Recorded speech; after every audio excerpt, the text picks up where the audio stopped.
तो दोस्तों आज हम जानेंगे 2000 बॉयलर फार्म में कितना बड़ा फार्म होना चाहिए और किस तरह से फीडिंग करते हैं, किस तरह से वो मेडिसिन्स करते हैं, दवाइयाँ देते हैं, उन्हीं से सब जानकारियों के बारे में जानेंगे अजय सर से। नमस्कार सर। नमस्कार भैया, नमस्कार। और दिलीप जी कैसे हैं? सर मैं ठीक हूँ। सर ये बताइए जी कि 2000 बॉयलर फार्म में कितना बड़ा फार्म होना चाहिए? जी जी जी जी बहुत अच्छा सवाल आपने किया है। जी बताइए। ये 2000 ब्रॉयलर फार्मिंग के लिए आपका जो फार्म है वो 2500 स्क्वायर फीट का होना जी चाहिए। 2500। सर तो 2000 बच्चे डालने में 2500 500 क्यों ज़्यादा है?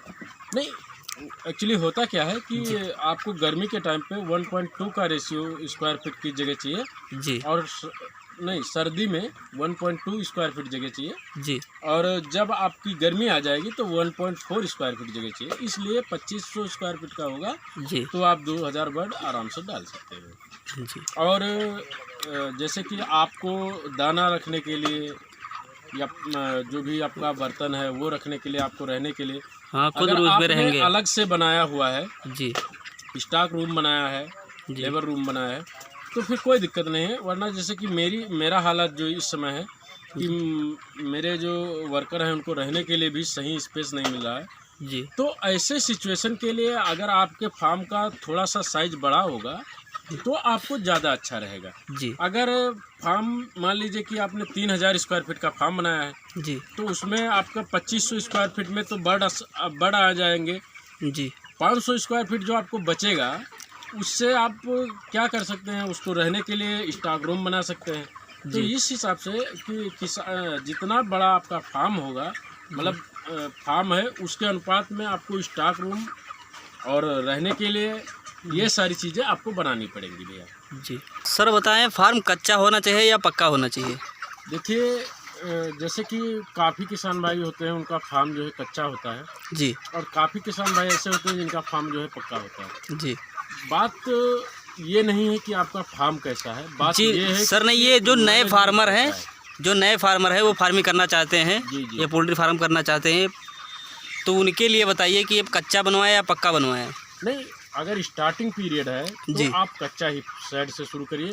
जी वजह ये है दोस्तों कि क्या होता है, कभी कभी किसान को इतना बड़ा लॉस हो जाता है कि उसका मन बदल जाता है कि अब मुझे फार्मिंग नहीं करनी है। जी तो ऐसे सिचुएशन में क्या होगा कि अगर आपका फार्म पक्का है तो फिर आपको काफ़ी नुकसान उठाना पड़ेगा। जी अगर आपका कच्चा है और आप मिटा देते हैं फार्म को, मतलब डिलीट कर देते हैं, जी तो क्या होगा कि उससे कोई दिक्कत नहीं होगा, आपको ज़्यादा घाटा नहीं उठाना पड़ेगा।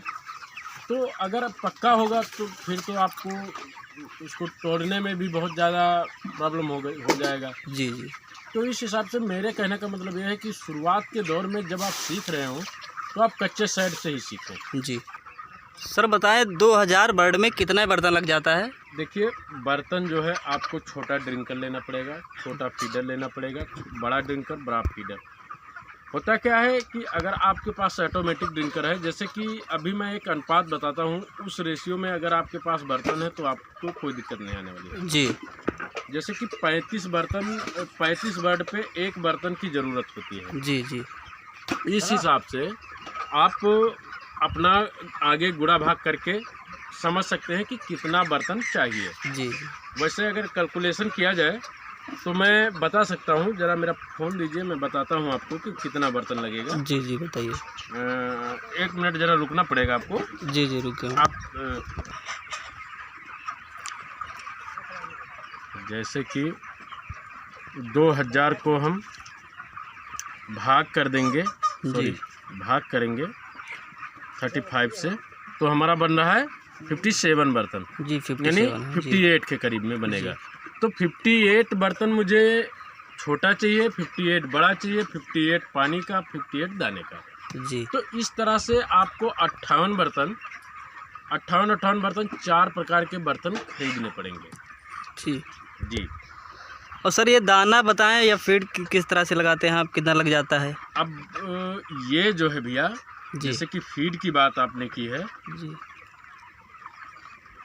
फीड का ऐसा है जी कि आपको शुरू से लेके मैं अंत तक बताता हूँ। जी जी शुरू से बताइए। आपको प्री स्टार्टर लेना पड़ेगा। जी ये करीबन आप ये मान लीजिए कि आपको 35 बोरी आपका नहीं 25 बोरी प्री स्टार्टर फिर इसके बाद 35 बोरी आपको लेना पड़ेगा, स्टार्टर लेना पड़ेगा।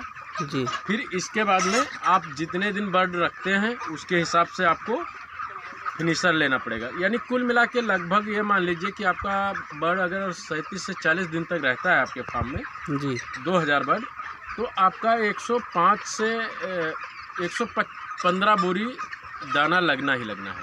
जी। यानी एक मुर्गा जो है 3.5 kg तक दाना खा जाता है अपने लाइफ सर्कल में। जी। जैसे कि मान लीजिए कि 1 डे से चूजे से लेकर के और 40 दिनों तक बर्ड जो है 3.5 kg दाना खाता है 40 दिनों में। जी सर।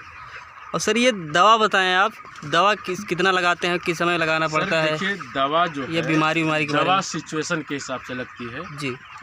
जैसे कि मान लीजिए कि आपके बर्ड में कोई बीमारी आ जाती है, जी। तो उस बीमारी की दवा तो आपको सिचुएशन के हिसाब से करनी पड़ेगी। जी। पर होता क्या है कि जैसे कि मान लीजिए स्टार्टिंग में जब आप जिस दिन चूजा आता है उस दिन आप गुड़ और पानी देंगे। जी। फिर उसके बाद में आपको क्या देना होगा कि तुरंत एंटीबायोटिक देना पड़ेगा। ये कंपलसरी है बर्ड के लिए। जी। जैसे मान लीजिए शाम के पानी में आप एंटीबायोटिक दे रहे हैं, तो सुबह के पानी में आपको नीरी या गाउड केयर या कोई भी किडनी प्रेशर जी। लगाना है। इसके बाद में जब आपका बर्ड 25 दिन क्रॉस कर जाएगा तो आपको एक कंपलसरी है, जैसे कि लीवर टॉनिक जिसको बोलते हैं, जी। लीवर टॉनिक ज़रूरत है।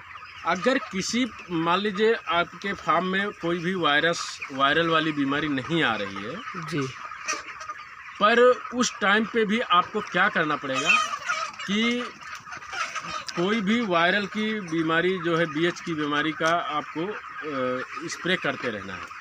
दूसरी बात क्या है कि आपको जो चूना है, चूना, जी। जी। ब्लीचिंग पाउडर, ये सारी चीज़ें आपको परमानेंटली रखना पड़ेगा। इसको मैंने दवा में इसलिए बोल दिया है जी। क्योंकि अगर ऐसे मैं नॉर्मली बोलूँगा तो लोग थोड़ा केयर कम करते हैं इस चीज़ को, जी। तो इसलिए मैंने दवा में ऐड कर दिया है। क्योंकि जब भी आपका फार्म का भूसी कहीं गीला हो रहा है तो आपको चूना डालना पड़ेगा, वरना क्या होगा कि कीड़े पड़ने शुरू हो जाएंगे। जी।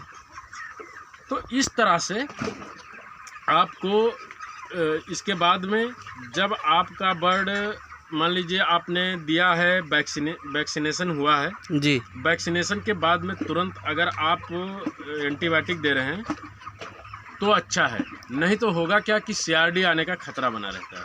जी। तो ये चीज़ें हो गई। और बीच बीच में सर कि जी। बहुत सारी ऐसी चीज़ें हैं जिनको मैं काफ़ी किसान भाई को बता चुका हूँ। मेरा चैनल जो है मेरा नंबर जो है 8400327512 है।